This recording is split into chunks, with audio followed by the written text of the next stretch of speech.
আসসালামু আলাইকুম। আমি তাওহিদ হাসান। আপনি এই মুহূর্তে ভিডিওটা দেখতেছেন, তার মানে আপনি এখন কেউ একজন এই ভিডিওটা দেখবেন যে মেডিকেল অ্যাডমিশন প্রস্তুতি নিচ্ছেন। তো মেডিকেল অ্যাডমিশন টেস্টের আপনারা জানেন বায়োলজিতে 30 মার্কস থাকে, যা 100 মার্কের মধ্যে 30 মার্কস অনেক, 30% শুধু বায়োলজি থেকে প্রশ্ন আসে।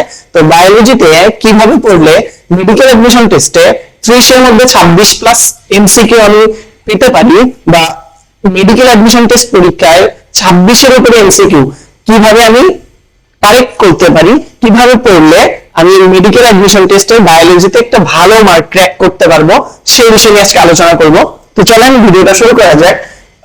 প্রথমে আমি কয়েকটা লাইন লিখে রাখছি, ক্যাপশন দেখতেছেন, যে মেডিকেল অ্যাডমিশন টেস্টে বায়োলজিতে কিভাবে পাওয়া যাবে সেটা সম্পর্কেই বলবো। প্রথম হচ্ছে ফার্স্ট অফ অল, যে প্রথম যে এইটা বলছে সেটা হচ্ছে মূল বইয়ের দাগানো লাইন। আপনারা অনেকে আছে যে যারা চান্স পাবে না, বিগত বছরে যারা চান্স পায় নাই তাদের কাছ থেকে যদি শুনেন, দেখবেন যে তারা মূল বই বাদে বাকি অন্য রেফারেন্স বইগুলোকে বেশি প্রায়োরিটি দিত। তো মেডিকেল অ্যাডমিশন টেস্টের ম্যাক্সিমাম প্রশ্ন, সব প্রশ্ন বই থেকে আসে, মূল বই থেকে আসে। তো আমরা মূল বই থেকে বেশি বেশি পড়বো। মূল বইয়ের দাগানো লাইনগুলো, ইম্পর্টেন্ট যে লাইনগুলো আছে, এই দাগানো লাইনগুলো আমরা বেশি বেশি পড়বো। ঠিক আছে, দাগানো লাইনগুলো কোন একটা লাইনের, ধরেন একটা লম্বা একটা লাইন আছে, একটা লম্বা লাইনের মধ্যে সব ওয়ার্ডই তো এমসিকিউ আসবে না, তাই না?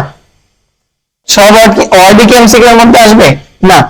একটা লাইনের মধ্যে একটা ওয়ার্ড আছে যেটা এমসিকিউ অপশনে আসা কি পসিবল, ওই অপশনটাকে মনে রাখতে হবে, মানে ওই ওয়ার্ডটাকে মনে রাখতে হবে একটা সেন্টেন্সে। ধরেন এটা একটা সেন্টেন্স, তো এইটা এই সেন্টেন্সটা প্রশ্ন ব্যাংক ওয়ার্ডটা একটা এমসিকিউ অপশনে দেওয়া পসিবল, ধরেন বাকিগুলো দেওয়া পসিবল না, তাহলে আমি মনে রাখবো এই প্রশ্ন ব্যাংক জাস্ট ওয়ার্ডটা মনে রাখার চেষ্টা করবো। ওয়ার্ডটা যে ধরেন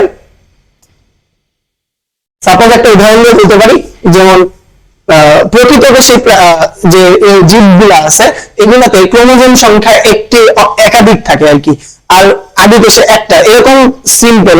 এই যে উদাহরণগুলা বলতেছি, জাস্ট যে ওয়ার্ডটা এমসিকিউ আসা পসিবল, এমসিকিউ অপশনে আসা পসিবল, ওই ওয়ার্ডটা মুখস্থ করবো, মনে রাখবো।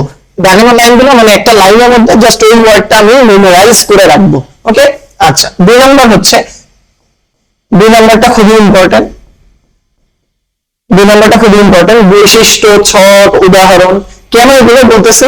কারণ মেডিকেল অ্যাডমিশনের টেস্টের প্রশ্নগুলা মেডিকেলের প্রফেসররা করে।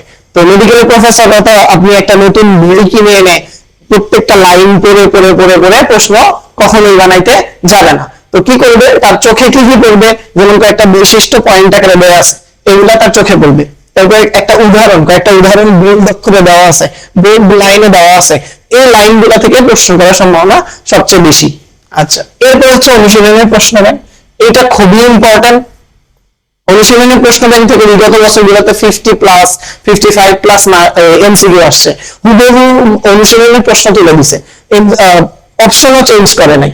তো অনুশীলনের প্রশ্ন ব্যাংকগুলো সলভ করতে হবে, অনুশীলনের প্রশ্ন ব্যাংকগুলো সলভ করতে হবে। এরপরে কথাটা হচ্ছে বিগত বছরের যে প্রশ্ন ব্যাংক আছে, বিগত বছরে ধরেন 10 বছর, বিগত 10 ইয়ার্স এর প্রশ্ন ব্যাংকগুলো আমি সলভ করব।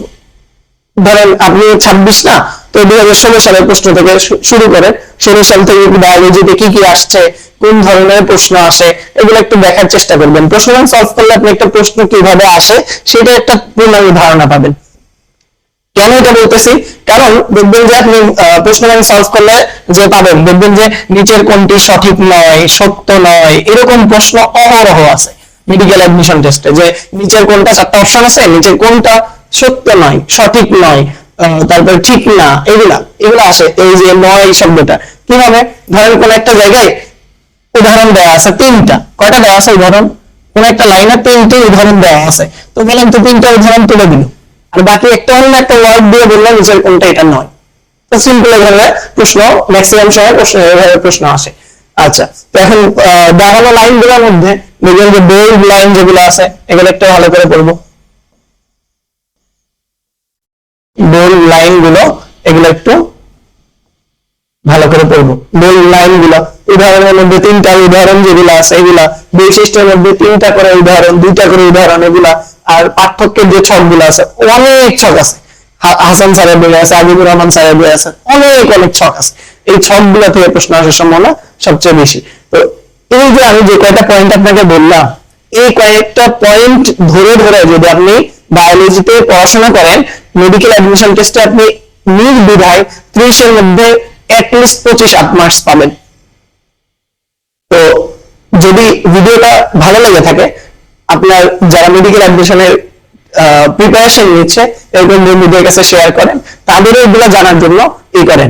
আর কখনোই বন্ধুদের যে মেডিকেল অ্যাডমিশন টেস্ট এই করতেছে তার সাথে শত্রুতা বা হিংসা করবেন না। কেন করবেন না? কারণ মেডিকেল অ্যাডমিশন টেস্টের সিট আছে কত? 5330টা। এখন আপনার একটা ফ্রেন্ড যদি এমন তো না যে মেডিকেল অ্যাডমিশন টেস্টের সিট একটাই, ওইটা আপনি না পেলে আপনার ফ্রেন্ড পেয়ে যাবে, আপনি যেগুলা শেয়ার করতেছেন আপনার ফ্রেন্ড পেয়ে যাবে, এরকম তো না। 5330টা সিট, 5000 প্লাস সিট, তো আপনিও চান্স পেলে কোনো সমস্যা নেই, আপনার ফ্রেন্ডও চান্স পেলে কোনো সমস্যা নেই।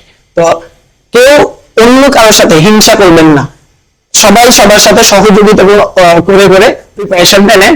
যারা বাইরে থাকেন আর কি, ফ্যামিলি বাইরে থাকেন, হোস্টেলে থাকেন, মেসে থাকেন, তারা হচ্ছে একজন আরেকজনের সাথে শেয়ার করে করে পড়াশোনা করে, একজন আরেকজনকে পড়া ধরেন, আরেকজনের কাছে যে বলেন এটা এটা ধর এটা কর, এইরকম ভাবে যে আস্তে আস্তে একজন আরেকজনের সাথে ডিসকাস করে করে পড়াশোনা করলে মোটামুটি পড়াটাও ভালো মেমোরাইজ হবে। ঠিক আছে, ঠিক আছে। তো ভিডিওটা ভালো লেগে থাকলে কমেন্ট করবেন, আর কোনো ভিডিও যদি আর কোনো গাইডলাইন যদি প্রয়োজন হয় আমাকে জানাতে পারেন। ঠিক আছে, সবাই ভালো থাকবেন, সুস্থ থাকবেন, দোয়া চাই সবার কাছে, আপনাদের জন্য অনেক অনেক দোয়া।